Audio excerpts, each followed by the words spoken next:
published in the Voice of OC. So, Jeremias, in May of last year, I was separated from my two sons, ages 3 and 5, by Customs and Border Protection agents at the port of entry in San Isidro, California. They threatened me, saying, "We will take away your children. We have the power to put them in a shelter and put them up for adoption. And you, we will deport. You will never see your children again." I came to the U.S. from Guatemala to claim asylum because I had been targeted for engaging in political protests. Instead of being welcomed, I've experienced injustice since the moment I arrived. When we were taken to the detention facility and even to immigration court, we were treated like dangerous prisoners, put in handcuffs and shackles and chained together. I remember asking one of the officials, "Why so many chains?" He responded, "No one invited you to come to my country, criminal." During the asylum process, everything is against you. To go to immigration court, they wake you up at 2 a.m. for hearings at 8 a.m. or 1 p.m. We are taken to a different jail and put in a cell so cold you feel that your bones will break. Being sleep deprived, it is hard to concentrate at a hearing where you have to defend your life by sharing traumatic memories that you would rather forget. In this jail for immigrants, there is no decent food. The officials mock us, saying, "Go get your carne asada," when the meal of the day is spoiled bologna. The immigration officials taunt you, offering you liberty. They say, "You want to be free? Give up your right to request asylum, and we can deport you back to your country."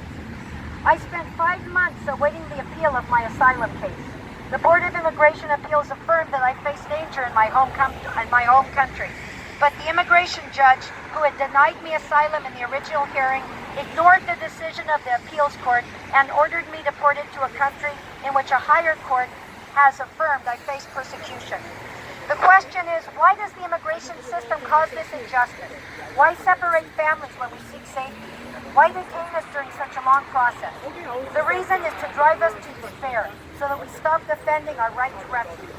I ask the people of the United States to raise their voices to keep families together. Nobody should be jailed simply for the act of migrating and seeking refuge. Okay, now Jan.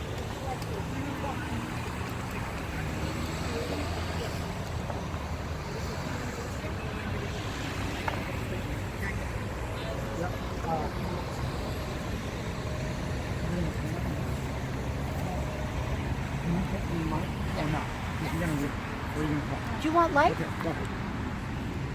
Hi, I just want to talk about a little bit about what's going on in Tijuana and around the world, worldwide, of course.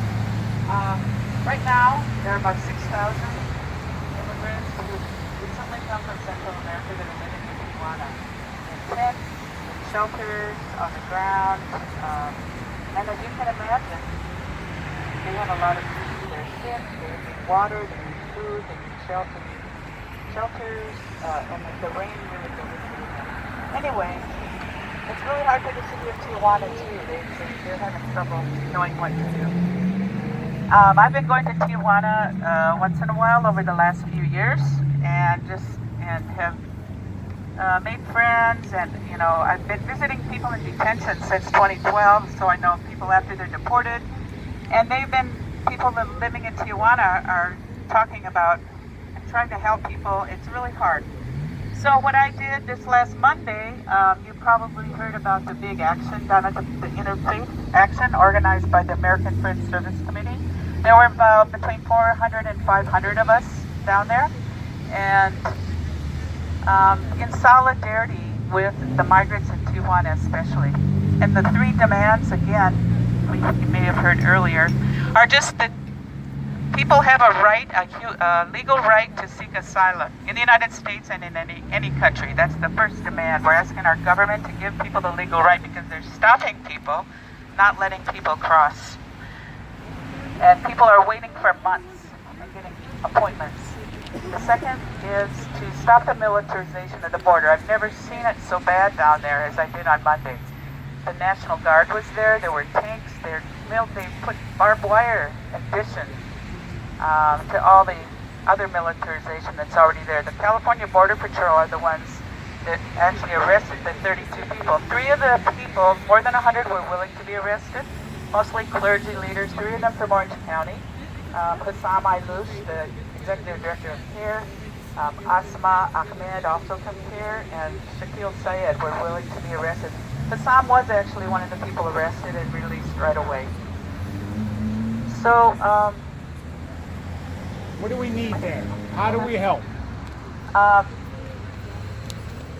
there are lots of needs in Tijuana, of course, and we put a list on the Facebook page of some things that are needed. Big things: tents, sleeping bags. They do not need used clothing. They're overwhelmed with that. The San Diego Rapid Response Network is collecting things at El Centro Cultural de la Raza in Balboa Park, and I'm going to be going there tomorrow and bringing some things. That's why we have a box here. Some people donated, but there are a couple of donation spots in Orange County that we will put on the Facebook page. And so it's big things. Amazon link for headlights, bed bug stuff. There's an Amazon. Okay, Michael says bed bugs. Michael's going down there actually to a shelter.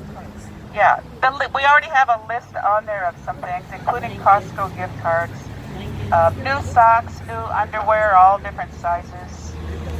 They actually are overwhelmed with things like that right now, and they are really, what they really need are people that are willing to drive into Tijuana to deliver things. So if any of you are interested in that, let us know. We have a sign-up sheet up here where you can give your name and your email address. Are there any questions about that? She wants to know how do you do this?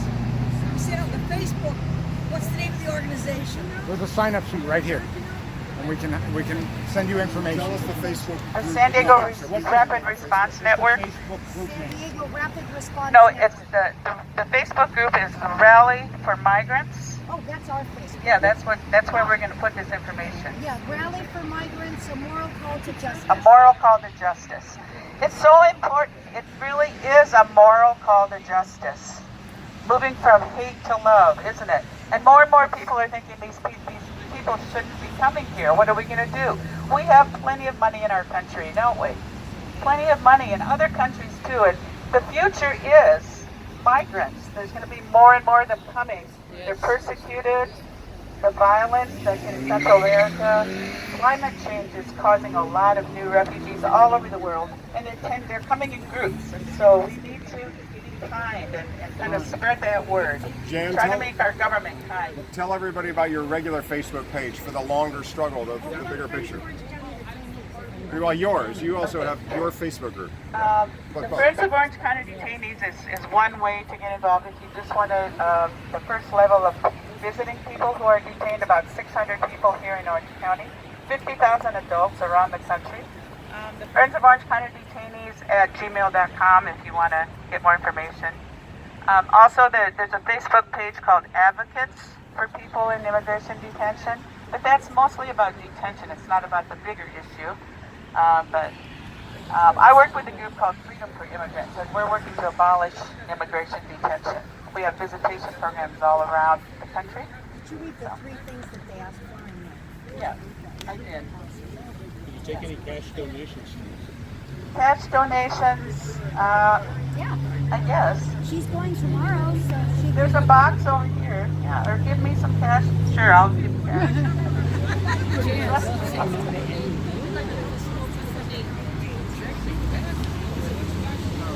Okay, also this is Gerlene Joseph, who is the director of the Haitian Bridge Alliance. And she has an office in San Diego, the Haitian Bridge Alliance. She works especially with people from Haiti. They also can donate things. But you said you need a stove? A stove for a church in Tijuana that's housing migrants. If anybody has a stove to donate, thank you. Thank you. Thank you.